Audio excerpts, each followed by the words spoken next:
आराधना को ध्रुव की जान बचाने का बस एक यही रास्ता नज़र आया था और वह उस पर अमल करने को तैयार थी। वह ये भी अच्छे से जानती थी कि जैसे ही उसके पापा अस्पताल से आएंगे तो वो बिल्कुल भी उसको ये कदम उठाने की परमिशन नहीं देंगे। उसे जो भी करना था अपने पापा के अस्पताल से आने से पहले पहले करना था। वह पंचायत के सामने ये अपील करना चाहती थी कि अभी और इसी वक्त आप सभी पंचायत वालों के सामने मेरी दिनेश के साथ शादी करवा दी जाए और ध्रुव की जान को छोड़ दिया जाए। वह ध्रुव के पास चली गई। ध्रुव ने नाराज़गी से दूसरी तरफ अपना मुंह मोड़ लिया। लोग तो मोहब्बत में बहुत बड़ी बड़ी कुर्बानियाँ देते हैं, मैंने तो कुछ भी नहीं किया। एक बात हमेशा याद रखना, तुमसे मोहब्बत करती हूँ। अगर तुमने इस शादी को रोकने की जरा सी भी कोशिश की तो मैं तुम्हारी कसम खाकर कहती हूँ कि अपनी जान ले लूँगी, क्योंकि अगर तुम्हें कुछ हुआ तो जिंदा मैं भी नहीं रह पाऊँगी। आराधना की धमकी ने ध्रुव की जुबान बिल्कुल बंद कर दी थी और ध्रुव के लिए अपनी आंखों के सामने अपनी मोहब्बत को किसी और का होते देखना जितना तकलीफ़ और एहसास था, वह सिर्फ वही जानता था। उसकी जान तो बच गई थी, लेकिन उसकी मोहब्बत हमेशा के लिए उससे दूर चली गई थी। शादी के बाद पंचायत से ही वह दिनेश के साथ विदा होकर उसकी हवेली चली आई थी, जहां गम और सन्नाटे ने उसका स्वागत किया था, क्योंकि आंटी भी अस्पताल में ही थी। दिनेश ने उसे खींचते हुए अपने कमरे में ले आया और उसे बेड पर धक्का देते हुए बोला, अब बताओ आराधना, अब मुझसे दूर कैसे जाओगी? अब तो तुम मेरी पत्नी बन गई हो। आराधना ने नफरत से उसे देखा। ये तुम जैसे घटिया इंसान ही ये हिम्मत कर सकते हैं कि वह एक लड़की को ज़बरदस्ती अपनी पत्नी बना ले। दिनेश ने गुस्से में आकर उसके मुंह पर थप्पड़ दे दिया। अब तुम मेरी सिर्फ अंकल की बेटी नहीं हो, मेरी पत्नी बन चुकी हो, तो अपनी जुबान मेरे आगे बंद ही रखना, वरना तुम्हारा वह हाल करूँगा कि तुम्हारे अपने भी तुम्हें पहचान नहीं पाएंगे। आराधना को उसके वजूद से घिन महसूस हो रही थी। उसके नज़दीक मोहब्बत बुरी लग रही थी, लेकिन ये सौदा उसने अपनी मर्जी से किया था, तो अब वह मना करने या पीछे हटने का सवाल ही पैदा नहीं होता। इसलिए उसने चुप से खुद को दिनेश के हवाले कर दिया। दिनेश ने उसके जिस्म को नहीं, उसकी आत्मा तक को भी अंदर से रोन डाला था।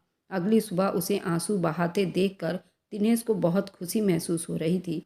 सुना है कि पति और पत्नी में आपसी सहमति हो जाए तो उनके बीच मोहब्बत भी हो जाती है। देखना, बहुत जल्द तुम्हें मुझसे मोहब्बत भी हो जाएगी। उसने आराधना के माथे पर आए बालों के लटों को पीछे करते हुए कहा था। आराधना ने नामे सिर हिलाया। नापसंदीदा आदमी की आपसी सहमति कभी मोहब्बत में नहीं बदल सकती। तुम मेरे जिस्म को तो हासिल कर सकते हो, लेकिन मेरे दिल पर लिखा ध्रुव का नाम कैसे मिटाओगे? मैं उससे मोहब्बत करती थी, करती हूँ, करती रहूँगी। दिनेश ये सुनकर बेकाबू हो गया और फिर से थप्पड़ आराधना के मुंह पर मार दिया। तुम मुझे जितना मर्जी मार लो, जो मर्जी अत्याचार कर लो, लेकिन मैं फिर भी यही कहूँगी कि मैं ध्रुव से ही मोहब्बत करती हूँ। तुम मोहब्बत क्या, नफ़रत के लायक भी नहीं हो। नफ़रत भी इंसानों से की जाती है और तुम्हें तो इंसान कहते हुए भी मुझे शर्म महसूस होती है। दिनेश इस बात पर उसे भरपूर जवाब देने ही वाला था कि कमरे के दरवाजे पर दस्तक हुई और नौकरानी अंदर आकर कहने लगी, छोटे साहब, मैडम का फ़ोन आया था। बड़े साहब को अस्पताल से छुट्टी मिल गई है और वे अब आने ही वाले हैं। दिनेश ने उसे जाने का इशारा किया और आराधना को देखकर कहने लगा, तुम्हारे साथ तो आज की रात फिर से हिसाब चुकता करूँगा और अब तुम अपने आप को तैयार कर लो। तुम्हारी हर रात मैंने बर्बाद ना कर दी तो मेरा नाम भी दिनेश ठाकुर नहीं। वह ये कहकर गुस्से से दरवाज़ा बंद करके बाहर चला गया था। दिनेश के कमरे से जाने के बाद वह धीरे से उठी और अपने आप को संभालती हुई वॉशरूम में चली गई। नहा करके थोड़ा सा अच्छा महसूस कर तो रही थी, वह आगे के बारे में सोचने लगी। उसने ध्रुव की जान बचाने के लिए जज्बाती फैसला तो कर लिया था, मगर एक ही रात में उसे पता चल गया था कि उसके आने वाली ज़िंदगी किस तरह नर्क बनने वाली है। उसका दिल चाह रहा था कि वह ध्रुव के बारे में पता करे, लेकिन वह अपना मोबाइल घर पर ही छोड़कर आई थी। कुछ सोच कर वह नीचे आई और लैंडलाइन से माँ के नंबर पर कॉल मिला दिया। माँ, कैसी हो? उसकी आवाज़ सुनते ही वह गुस्से से कहने लगी, मुझे माँ मत कहो। मुझसे बगैर पूछे, बगैर बताए तुमने इतना बड़ा फैसला ले लिया। तुमने सोचा भी है कि जब तुम्हारे पापा आएंगे तो मैं उन्हें क्या जवाब दूंगी? आराधना ने रोते हुए कहा, माँ, अभी मैं आपका लेक्चर सुनने के मूड में बिल्कुल भी नहीं हूँ। मुझे बताइए कि ध्रुव कैसा है? वह ठीक तो है ना? तुम्हें अभी भी ध्रुव की पड़ी है। माँ बाप की अहमियत तुम्हारी नज़रों में है ही नहीं। आज से मर गई तुम्हारी माँ। मुझे कॉल मत करना। उन्होंने गुस्से से फ़ोन रख दिया। वह समझ सकती थी उस वक्त उनका क्या हाल हो रहा होगा। उसने अपनी माँ को बगैर भरोसा में लिए अपनी ज़िंदगी के साथ इतना बड़ा खेल खेल लिया था। तो उनको गुस्सा तो आना ज़रूरी था और वे ध्रुव को कॉल तो नहीं करना चाहती थी, मगर उसका हाल चाल लेने का एक ही रास्ता बचा था। उसने ध्रुव के नंबर पर कॉल मिलाया तो वह आवाज़ सुनकर चौंक उठी। आंटी, ये आप हैं? ध्रुव का फ़ोन आपके पास कैसे है? वह ठीक तो है ना? वह घर आ गया ना? एक ही सांस में उसने कई सवाल कर डाले थे। आंटी की रोती हुई आवाज़ सुनकर वह और ज़्यादा परेशान हो गई। आंटी, मुझे बताइए तो सही, आप रो क्यों रही हैं? सब कुछ ठीक है ना? आंटी रोते हुए कहने लगी। आराधना, कुछ भी ठीक नहीं है। ध्रुव कैसे तुम्हारी जुदाई बर्दाश्त कर सकता था? उसने कल घर आते ही आत्महत्या करने की कोशिश की। बड़ी मुश्किल से उसकी जान बचाई गई। अभी भी वो दवाइयों के असर में सो रहा है। आराधना, ये क्या हो गया? हमारे हंसते बसते घर में आखिर किसकी नज़र लगी? मैं खुद ध्रुव की आत्महत्या का सुनकर इतनी परेशान हो गई थी, आंटी को तसल्ली भी ना दे सकी। फ़ोन बंद करते ही जल्दी से कमरे में आ गई और साड़ी के पल्लू को ठीक करते उस हवेली से बाहर आ गई। उस वक्त उसे किसी का भी होश नहीं था कि कौन क्या कहेगा। उस वक्त उसे कोई फिक्र नहीं थी, सिर्फ ध्रुव की फिक्र सता रही थी। वह अपनी आंटी के घर आते ही वह सीधा ध्रुव के कमरे में गई। वह सो रहा था। आंटी ने उसे देखते ही गले से लगा लिया। जितनी बड़ी कुर्बानी आराधना उनके बेटे को बचाने के लिए दी थी, वे कोई नहीं दे सकता था। वह उसका धन्यवाद कर रही थी। उन दोनों के आवाज़ से ध्रुव उठ गया। आराधना को अपने सामने देखकर वह खिल उठा। मुझे मालूम था कि तुम ज़रूर आओगी। तुम मेरे बगैर नहीं रह सकती। उससे पहले वह आगे बढ़कर उसके पास होता। आराधना 2 कदम पीछे हट गई। ध्रुव, मेरी शादी हो गई है और मैं तुमसे सिर्फ यही कहने आई हूँ कि तुम भी इस हकीकत को स्वीकार कर लो और ख़बरदार, आज के बाद अगर तुमने अपनी जान लेने की कोशिश की दोबारा, मेरा नहीं, तुम अपने माँ बाप का ही ख्याल कर लेते। अगर तुम्हें कुछ हो गया तो उनका कौन सहारा होगा? और क्या तुम मेरी कुर्बानी को ख़राब कर देना चाहते थे? तुम्हारी जान बचाने के लिए मैंने खुद को उस जानवर के हवाले कर डाला। अगर तुम ही अपनी जान ले लेते तो मेरी उस कुर्बानी का क्या फ़ायदा होता? ध्रुव शर्मिंदा हो गया। मुझे माफ़ कर दो, मैं बर्दाश्त नहीं कर पा रहा था कि तुम अब दिनेश की पत्नी बन चुकी हो। आराधना, कहाँ हो? बाहर निकलो। दिनेश की दहाड़ती हुई आवाज़ आई तो वह घबरा गई। जब वो यहाँ पर आई थी तो वह घर पर नहीं था। उसे कैसे मालूम हुआ कि मैं यहाँ पर आई हूँ? वह बड़बड़ाते हुए आंटी के साथ बाहर आई तो दिनेश ने उनके सामने ही उसके मुंह पर थप्पड़ मार दिया। तुम्हारी हिम्मत कैसे हुई बगैर पूछे बगैर बताए यहाँ पर आकर अपने आशिक से मिलने की? और तुम्हारी हिम्मत कैसे हुई तुम आराधना पर हाथ उठाओ? ध्रुव ने आगे बढ़कर दिनेश का गिरेबान पकड़ लिया। दिनेश ने ध्रुव को धक्का देकर नीचे गिरा दिया। अब ये मेरी पत्नी है, मैं इसको थप्पड़ मारूं या प्यार करूं? तुम कौन होते हो रोकने वाले? दिनेश आराधना को बालों से पकड़कर घसीटते हुए अपने साथ ले गया और ध्रुव बेबसी से ये देखकर तरसता रह गया। दिनेश के घर से निकलते ही उसका पहला सामना अपने पापा से हुआ था। उनको अभी तक कुछ खबर नहीं थी कि उनके पीछे यहाँ पर क्या कुछ हो गया है। अपनी बेटी को दिनेश के चुंगल में यूं देखकर उनके आंखों से सरासर आंसू निकलने लगे। दिनेश, तुमने मेरी बेटी को ऐसे कैसे पकड़ रखा है? मैं तुम्हारा हाथ तोड़ दूंगा। दिनेश ने धक्का देते हुए उसे उसके बाप की तरफ फेंका। पूछिए अपनी लाडली बेटी से, अपने आशिक से मिलने उसके घर पर क्यों गई थी? अपने बाप के सीने से जाकर लगी और फूट फूट कर रो रही थी। वह जानती थी कि जब उसके बाप को सच पता चलेगा तो शायद वह बर्दाश्त न कर पाए और शायद तब वो अपने बाप की उस मोहब्बत से भी दूर हो जाए जो उस वक्त उसे मिल रही थी। मेरी बेटी जहाँ मर्जी जाए, जिससे मर्जी मिले, तुम कौन होते हो पूछने वाले? दिनेश। पापा के यूं दहाड़ती हुई आवाज़ पर दिनेश हंसने लगा। मैं कौन होता हूँ? ये अपनी बेटी से पूछो। कल भरी पंचायत के सामने उसने मुझसे शादी की है तो मैं उसका पति हूँ और उससे पूछने का पूरा हक रखता हूँ। पापा का हाथ बेकाबू होकर आराधना के सर से नीचे गिर गया। उन्होंने बड़ी अविश्वास से अपनी बेटी को देखा। पापा, मुझे माफ़ कर दो। ध्रुव की जान बचाने के लिए मुझे दिनेश से शादी करनी पड़ी। दिनेश ने उनके सामने आराधना का हाथ पकड़ा और वहाँ से ले गया, जबकि वे वहाँ पर बिल्कुल सुन खड़े रह गए। जिंदगी अब एक डगर पर आ चुकी थी। सबको मालूम हो चुका था कि वे दिनेश की पत्नी बन चुकी है। अंकल आंटी को भी दिनेश के उस फैसले पर बहुत गुस्सा आया था, मगर जितना बड़ा सदमा अपने बेटे के मौत के दुख को झेल चुके थे, ये तो उसके सामने कुछ भी नहीं था। उन्होंने सब कुछ दिनेश के हवाले कर दिया था और खुद पति और पत्नी अब ज़्यादातर अपने कमरे में ही रहते और रवीश को याद करते हुए सारा दिन बीत जाता था। दिनेश बाथरूम में था। उसके फ़ोन पर बार बार कोई कॉल आ रहा था। आराधना ने इग्नोर किया और अपने कामों में बिजी रही। आखिर जब 5वीं बार बेल बजी तो उसने मोबाइल उठा लिया। स्क्रीन पर 80 लिखा हुआ था। आराधना बेचैनी से सोचने लगी, ये 80 कौन है? कोई लड़का या फिर लड़की? इससे पहले वह कॉल उठाती, किसी ने एक झटके से उसके हाथ से मोबाइल खींच लिया था। पीछे मुड़कर देखा तो वह वॉशरूम से निकल आया था। उसने कपड़ों के बजाय खुद को टॉवल में लपेटा हुआ था। आराधना को महसूस हुआ कि शायद वह फ़ोन की बेल सुनकर ही जल्दी से बाहर निकला है। तुम ज़रा बाहर जाओ, मुझे एक ज़रूरी कॉल करनी है। वह हैरान होती हुई कमरे से बाहर आ गई। पहले भी कई बार वह दिनेश के फ़ोन पर ये नंबर देख चुकी थी। ये कॉल बार बार आता देख रही थी। ज़रूर ये कोई लड़की है। इतना अच्छा तो ये है नहीं कि सिर्फ एक पत्नी पर सब्र करके बैठ जाए। उसने बाहर भी कई गर्लफ्रेंड रखी होगी जिनके साथ उसका संबंध होगा। चाय बनाते हुए आराधना बार बार इस बारे में सोच रही थी। उसे बिल्कुल भी बुरा नहीं लग रहा था कि उसके पति का किसी और लड़कियों के साथ भी संबंध हो सकते हैं। वह अभी तक ध्रुव को अपने दिल से नहीं निकाल पाई थी और ये शादी उसके लिए ज़बरदस्ती का सौदा ही था, एक समझौता ही था जिसे उसने निभाना था। तो क्या फ़र्क पड़ता कि उसके पति उससे वफा करता है या नहीं। वह किचन में ही थी जब नौकरानी ने ये खबर दी कि आपके ससुर को देखने के लिए आपके मम्मी पापा आए हैं। तो वह खुश हुई, भागकर अंकल के कमरे में गई ताकि अपने माँ बाप को मिल सके।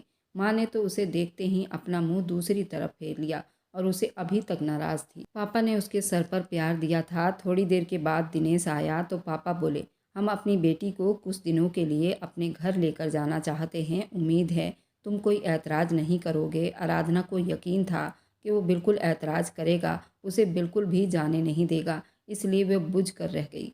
मगर उसके लिए ये हैरानी का झटका था जब दिनेश कुछ भी कहे बगैर हाँ में सिर हिला दिया, वहाँ से उठकर चला गया। वह आराधना को कुछ उलझा हुआ लग रहा था, ऐसे जैसे वह खुद चाह रहा था कि आराधना कुछ दिनों के लिए उसके सामने से गायब हो जाए। आराधना के मायके आने की खबर सुनकर ध्रुव चला आया था। वह बहुत शर्मिंदा हो गई थी। पापा क्या कहेंगे कि मैंने उसे यहाँ पर बुलाया है। मगर जब उसे खुद पता चला कि पापा ने खुद उसको कॉल करके बुलाया है तो उसे हैरानी हुई। उन्होंने सबको बिठाते हुए पहला सवाल उसे यही किया कि तुम खुश हो ना। वह सर झुकाकर रह गई। खुशी क्या होती है ये तो कुछ दिनों में भूल चुकी थी। वह उसके चुप रहने से समझ चुके थे वह किस हाल में है। आराधना बेटा, जो होना था वह तो हो गया, लेकिन अब मैं तुम्हें और ज़्यादा अपनी ज़िंदगी से खेलने की परमिशन नहीं दे सकता। मैंने अपने दोस्त से बात की है। अब मुझे बहुत उम्मीद है कि वे ध्रुव को माफ़ कर देंगे। जैसे ही उन्होंने ध्रुव को माफ़ किया, तुम्हें जल्दी से दिनेश से तलाक लेनी होगी। मैं नहीं चाहता तुम उस जंगली जानवर के साथ और ज़्यादा अपने आप को बर्बाद कर दो। वह थोड़ा मुस्कुराई। पापा, आप बहुत आगे की सोच रहे हैं। आपको नहीं पता, हमारे परिवार में, हमारे हिंदू समाज में ये तलाक वलाक नहीं होती। एक इंसान के साथ शादी हो गई तो हो गई। मैंने इसके बारे में कभी सोचा तक नहीं। इसकी वजह से कहीं मेरे पापा का सर न झुक जाए। और आज आप खुद मुझे ये कह रहे हैं कि तुम दिनेश से तलाक ले लो। ये समाज तुम्हें जीने नहीं देगा और मैं अपने पापा को किसी भी कीमत पर समाज की नज़रों में गिराना नहीं चाहती। आराधना को अपने पापा पर बहुत हैरानी हो रही थी। ऐसे कैसे वे अपने समाज के रीति रिवाज से हटकर उसके लिए ये फैसला ले सकते हैं। माँ ने गुस्से से उसे देखा। हमारे रिवाज में तो ये भी नहीं था कि लड़की खुद उठकर पंचायत में जाकर अपनी शादी करवा लेती। वह भी तो तुमने किया ना। अब तुम्हें डिवोर्स लेने में क्यों समस्या हो रही है। उनके गुस्से के पीछे छुपी हुई फिक्रमंदी वह अच्छे से समझ सकती थी। उनके शब्द की कड़वाहट और उनका ये अंदाज बिल्कुल भी बुरा नहीं लग रहा था। वह जानती थी उसकी माँ गुस्से की थोड़ी तेज़ थी, लेकिन ये उम्मीद रखती थी कि जल्दी वह उसे माफ़ भी कर देंगे। ध्रुव कुछ सोचते हुए कहने लगा कि अगर हमें दिनेश के खिलाफ कोई सबूत मिल जाए, वह एक अच्छा इंसान नहीं है, तुम्हारे साथ बिल्कुल ठीक से नहीं रहता, तो हम सब गांव वाले और पंचायत को दिखाकर आसानी से उससे तुम्हारा पीछा छुड़वा सकते हैं और तलाक ले सकते हैं। इस सूरत में किसी को कोई ऐतराज़ भी नहीं होगा। आराधना एकदम से चौंक गई। मुझे लगता है कि मेरे अलावा उसके कई औरतों के साथ संबंध है। मैंने कई बार उसे चोरी छुपे फ़ोन पर कॉल करते हुए सुना है। मुझे यकीन है कि वह ज़रूर बाहर औरतों से भी मिलता जुलता होगा। ध्रुव जोश में आ गया। फिर तो समस्या ही हल हो गई। हमें बस उसका पीछा करना है और उस पर नज़र रखनी है ताकि उसके खिलाफ ये सबूत मिल जाए कि वह तुमसे बेवफाई कर रहा है। तो फिर ना ही तुम्हें कोई कुछ कहेगा और डिवोर्स भी आसानी से मिल जाएगी। पापा सोचते हुए कहने लगे, हाँ ये अच्छा आइडिया है और इस वजह से मेरा दोस्त भी नाराज़ नहीं होगा, बल्कि पहले हम उसके खिलाफ सबूत तलाश कर लेते हैं, फिर उन्हीं सबूत को अपने दोस्त के आगे रख कर ध्रुव के लिए माफ़ी की अपील करूँगा। आराधना के लिए ये सब किसी सपने से कम नहीं था। उसका बाप उसके पीठ पर खड़ा था, उसे सहारा देने के लिए, हिम्मत देने के लिए। उसमें जैसे एक नई आत्मा आ गई थी। वह एक नई हिम्मत और जज्बा लिए अपने ससुराल आ गई थी। अंकल आंटी तो ठीक हो रहे थे और ज़मीन के कामों में अपने कारोबार में ध्यान लगाने लगे थे। उसने खुफिया तरीके से दिनेश पर नज़र रखनी शुरू कर दी थी। उसे कब और किसकी कॉल आती है, वह किस टाइम घर से बाहर जाता है। एक दिन आराधना ने चोरी चोरी उसकी बात सुनी। वह कॉल पर किसी से कह रहा था, मैं अब तुम्हें और ज़्यादा पैसे नहीं दे सकता। मेरे पापा ठीक हो गए, अब अपना गम भुलाकर कारोबार भी करने लग गए हैं। अब वह खुद सारे काम देख रहे हैं, तो मेरे लिए ये घपला करना बहुत मुश्किल हो जाएगा। वैसे भी अब तुम्हें बहुत सारे पैसे दे चुका हूँ यार, समझा करो। अभी मेरे पास पैसे नहीं हैं, जब होंगे तो दे दूंगा। जैसे ही वह कॉल करके हटा तो जल्दी से वह अलमारी के ओट में छुप गई। आखिर ये किससे बात कर रहा था, किसको पैसे देने की बात कर रहा था। वह घर से बाहर निकला तो आराधना ने जल्दी से ध्रुव को मैसेज किया वह उसका पीछा करे, कि शायद उसका पीछा करने से ही कोई सबूत मिल जाता। लेकिन उन्हें अभी तक मायूसी ही हो रही थी, क्योंकि जब भी वह घर से बाहर निकलता था तो अपने दोस्तों के साथ ही मिलता था। कुछ पता नहीं चल रहा था कि उसका किसी और लड़की के साथ चक्कर है, क्योंकि अभी तक वह किसी लड़की से नहीं मिला था। इतना तो अब वह जान गई थी कि एटी नामी जो भी है, ये हर कुछ समय के बाद दिनेश को कॉल करके पैसे मंगवाता था। मगर क्यों, ये वजह अभी तक मालूम नहीं हो पा रही थी। एक दिन घर पर नहीं था तो मौका देखकर वह अपने घर पर चली आई, जहाँ पर पहले ही उसने ध्रुव को आने को कह दिया था। वे सब मिलकर यही कुछ आइडिया लगा रहे थे कि कैसे उसकी जान दिनेश से छुड़वाई जाए। ध्रुव ने कहा था कि मैं उसकी कंपनी में जाकर पता लगाऊंगा आखिर उसके कौन कौन से दोस्त हैं, दोस्त में कोई लड़की है या नहीं। अब आराधना के पापा ने भी उन लोगों का साथ देने का फैसला किया। दिनेश के हर उस चाल पर नज़र रखने लगे। ध्रुव दिनेश की कंपनी में भी गया था, लेकिन वहाँ पर उनको ऐसा कुछ भी नहीं मिला जिसे दिनेश पर शक किया जाता। ध्रुव के मोहल्ले में एक आरती नाम की लड़की रहा करती थी और उसके माँ बाप कोई नहीं थे और उसके घर में कई मर्दों का आना जाना था और वे रोज़ नई गाड़ियों में घूमा करती थी। लेकिन उसके घर में कभी दिनेश को नहीं देखा गया था। लेकिन कुछ दिनों से आरती दिखाई नहीं दे रही थी और उसके घर पर ताला लगा हुआ था। ध्रुव ने जब ये देखा तो उस लड़की के बारे में पूछताछ की। वह लड़की इस वक्त विदेश में है और वह लड़की कोई ऐसे काम भी नहीं करती। वे लड़कियों को नौकरी के झांसे में बहलाकर लड़कियों से गलत काम करवाती हैं और करोड़ों रुपए खुद कमाती है। इस लड़की के बारे में सब कुछ पता चल गया था, लेकिन दिनेश का इससे कनेक्शन था या नहीं, ये पता करना था। और आज आराधना ध्रुव से मिलने आई थी। उसका मोबाइल टेबल पर ही रखा हुआ था। बातों के बीच में उसके फ़ोन पर बेल हुई तो आराधना एकदम से चौंक गई। इससे पहले कि ध्रुव कॉल उठाता, आराधना ने उसका मोबाइल पकड़ लिया। व्हाट्सएप पर कॉल आ रही थी और उसकी नज़र कॉल करने वाली डीपी पर थी। जल्दी से उसके दिमाग में कुछ घंटी बजने लगी। इतने में कॉल बंद हो गई थी। ध्रुव ने उसकी आंखों के सामने चुटकी बजाई। क्या हुआ, तुमने मेरा मोबाइल क्यों पकड़ लिया? क्या तुम्हें आरती से बात करनी है? वह हंसते हुए बोला। ये डीपी वाली लड़की कौन है? ध्रुव को उसकी आवाज़ किसी गहरे कुएं से आती हुई सुनाई दी। यह हमारे मोहल्ले में रहती है, इसका नाम आरती है। तुम किन ख्यालों में खो गई? क्या बात है? वह शक में हुई। वह होश में आई। ये डीपी दिनेश के मोबाइल में इसी नंबर से कॉल आता है। आराधना ने जैसे उन सबके कानों पर धमाका किया था। पापा और ध्रुव चौंक कर रह गए। कुछ उलझ कर पूछने लगा, मैं तुम्हारी बात समझ नहीं पा रहा आराधना। वह कहने लगी, समझ तो मुझे भी नहीं आ रहा, ये कैसे इत्तेफाक है? ये लड़की जो तुम्हारे मोहल्ले में रहती है, इस लड़की से दिनेश बराबर बात करता है, लेकिन जब मैं आवाज़ सुनती हूँ तो वह किसी लड़के की आवाज़ होती है और उसी को दिनेश पैसे भिजवाता है। दिनेश के फ़ोन में आधे से ज़्यादा कॉल तो इसी एक नंबर से आती रहती है। ध्रुव ने स्क्रीन पर आरती की डीपी को देखते हुए कहा, नहीं, तुम्हें कोई गलतफहमी हो रही होगी, क्योंकि आरती इस वक्त यहाँ पर नहीं है, वह विदेश में है। मैंने इस लड़की के बारे में पूरी जानकारी ली है। मैंने कभी इसको दिनेश के साथ नहीं देखा और ये कोई अच्छी लड़की नहीं। आराधना गुस्से में बोली। मैं ध्यान से इसी आरती नाम की कॉन्टैक्ट की डीपी देख रही थी। यही डीपी लगी हुई थी। दिनेश के मोबाइल में भी ये कॉन्टैक्ट सेव है और वह उसे बराबर बात करता है। पापा सोचते हुए कहने लगे, ऐसा कैसे हो सकता है? लगता है दिनेश का उस लड़की से कोई कनेक्शन ज़रूर है। अब हमें इस पर काम करना है। कहीं कुछ ज़रूर बहुत बड़ी गड़बड़ है। हम ये पता कैसे लगा सकते हैं कि क्या गड़बड़ है? ध्रुव ने आराधना को देखते हुए कहा। एक तरीका ये सब पता करने का, लेकिन उसके लिए आराधना को होशियारी और हिम्मत से काम लेना होगा। वह वापस अपने ससुराल चली आई। हैरानी वाली बात तो ये थी, अब दिनेश को फ़र्क नहीं पड़ता था वह कमरे में है या नहीं, और उन दिनों वह अपने ही परेशानियों में उलझा हुआ था। आराधना कमरे में आई तो वह कुछ परेशान नजर आया। उसने बनाए गए आइडिया के हिसाब से काम करना शुरू किया। लेकिन आराधना को नहीं मालूम था वह एक बहुत बड़ी मुसीबत में फंसने वाली है। जो ये तीनों सोच रहे थे उससे भी बहुत बड़ा गेम बनाकर बैठा था। आराधना जो सोच रही थी कि मैं अपने आइडिया के हिसाब से काम कर रही हूँ, वहीं वो बहुत बुरी तरह से फंसती चली गई। अब वह नरम शब्दों में उससे बात करते हुए कहने लगी, तुम कुछ परेशान लग रहे हो, सब ठीक तो है ना? दिनेश ने हैरानी से उसे देखा और तीखे शब्दों में कहने लगा, ये आज सूरज कहाँ से निकल गया? जो आराधना मुझसे मेरी परेशानी का हल पूछ रही है, ये तो बहुत बड़ा मजाक है। वह उसके पास बैठकर कहने लगी, मैं सच में तुम्हारी फिक्र कर रही हूँ। दिनेश ने अजीब शब्दों में कहा, तुम मुझे पागल नहीं बना सकती। तुम्हारे मेरे बारे में क्या ख्याल है मैं अच्छे से जानता हूँ। अब तुम्हारा ये नरम शब्द तुम्हारे किसी साजिश का हिस्सा है या ज़रूर तुम्हें मुझसे कोई काम है? अपने शब्दों को थोड़ा नरम करते हुए कहने लगी, हाँ, मुझे तुमसे सच में एक काम था। तुमने तो मुझे मोबाइल रखने की परमिशन नहीं दी, लेकिन मुझे पापा को कॉल करनी है। उनकी तबीयत ठीक नहीं है। अपने मोबाइल से मुझे मेरे पापा का नंबर डायल कर दो, तुम्हारी बहुत मेहरबानी होगी। लेकिन दिनेश भी अपने आइडिया के हिसाब से काम कर रहा था। उसने मौका पाकर कहने लगा, ठीक है, लेकिन मैं बहुत जल्दी में हूँ, मुझे अभी के अभी कहीं जाना है। अगर तुम मेरे साथ चलती हो तो चलो, मैं तुम्हारे पापा के घर छोड़ दूंगा और रास्ते में तुम मोबाइल पर बात कर लेना। उसे आखिरकार दिनेश के साथ जाना पड़ा। उसने बहुत बड़ा गलत कदम उठा लिया था। उसे नहीं मालूम था अगले ही पल क्या होने वाला है।